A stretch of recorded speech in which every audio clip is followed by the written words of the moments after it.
भारत अपनी आज़ादी के 75 साल पूरे कर रहा है।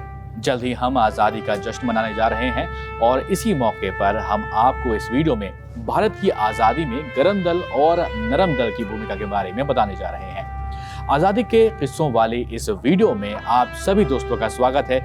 मेरा नाम है सैयद सोबान और आप देख रहे हैं जागरण.com।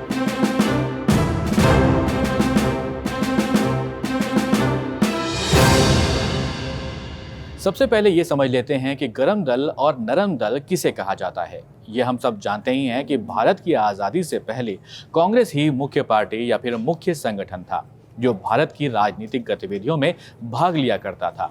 लेकिन जैसा कि अमूमन देखा गया है कि हर संगठन में दो तरह की सोच वाले लोग मिल ही जाते हैं। यहाँ भी कुछ ऐसा ही मामला था।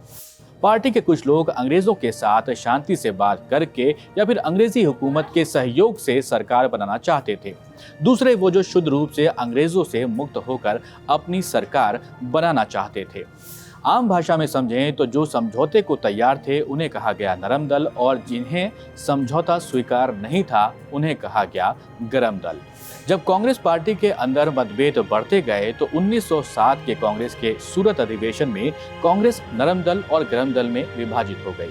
इसलिए एक दल को नरम दल कहा गया और दूसरे दल को गरम दल कहा गया, जिसमें गरम दल के मुख्य नेता बाल गंगाधर तिलक थे जबकि नरम दल के मुख्य नेता मोतीलाल नेहरू थे। आइए अब आपको दोनों ही दलों के कुछ मुख्य नेताओं के नाम बता देते हैं। सबसे पहले यहाँ पर हम बात कर लेते हैं नरम दल के नेताओं की। तो इस दल में जो शामिल थे उसमें महात्मा गांधी, जवाहरलाल नेहरू, सरदार वल्लभ भाई पटेल, गोपाल कृष्ण गोखले और कई अन्य महत्वपूर्ण नाम इसमें शामिल थे। अब बात कर लेते हैं गरम दल के नेताओं की। तो इसमें लाला लाजपत राय, बाल गंगाधर तिलक, विपिन चंद्र पाल, चंद्रशेखर आजाद, सुभाष चंद्र बोस, भगत सिंह, राजगुरु, सुखदेव और कई ऐसे ही बड़े नाम इस दल में शामिल थे। गरम दल के इन नेताओं में सबसे ज्यादा चर्चा हुआ करती थी लाल बाल पाल की, मतलब लाला लाजपत राय, बाल गंगाधर तिलक और विपिन चंद्र पाल की। गरम दल हमेशा से ही स्वदेशी के पक्षधर थे और सभी आयातित वस्तुओं यानी कि इंपोर्ट किए गए प्रोडक्ट्स के बहिष्कार के समर्थक हुआ करते थे। 1905 के बंग भंग आंदोलन में उन्होंने जमकर भाग लिया। लाल बाल पाल की त्रिमूर्ति ने पूरे भारत में बंगाल के विभाजन के विरुद्ध लोगों को आंदोलित किया था।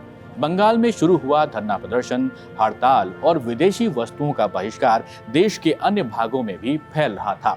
यहाँ फटाफट से आपको ये बता देते हैं कि क्या इन दोनों ही दल में अंतर थे, क्योंकि हमारे पास समय कम है और जानकारी बहुत ज्यादा और सब कुछ इस वीडियो में बता पाना हमारे लिए मुमकिन नहीं है। नरम दल के नेताओं को शायद ही किसी को फांसी की सजा हुई हो, सिर्फ कभी जेल भेज दिया जाता था, क्योंकि इस दल के नेताओं को सिर्फ शांति प्रिय प्रदर्शन ही पसंद थे। जबकि इस समय गरम दल के नेता या फिर क्रांतिकारी अंग्रेजों से जूझते हुए खत्म हो गए और जो बचे उन्हें बाद में खत्म कर दिया गया, जो आज भी सस्पेंस में है, जिसमें सुभाष चंद्र बोस का गायब होना भी शामिल है। माना जाता है कि नरम दल के लोग हमेशा अंग्रेजों से समझौते और बातचीत से मामला सुलझाना चाहते थे, जबकि गरम दल के लोग अंग्रेजों को पसंद भी नहीं करते थे। गरम दल वाले वंदे मातरम को राष्ट्रगान बनाना चाहते थे, वहीं नरम दल वाले जन गण मन को राष्ट्रगान बनाना चाहते थे। तो ये थी कुछ बातें गरम दल और नरम दल से जुड़ी हुई। अगर आपको ये वीडियो पसंद आया हो तो इस वीडियो को जरूर लाइक करें, शेयर करें और आप सभी को आज़ादी की शुभकामनाएं। जय हिंद।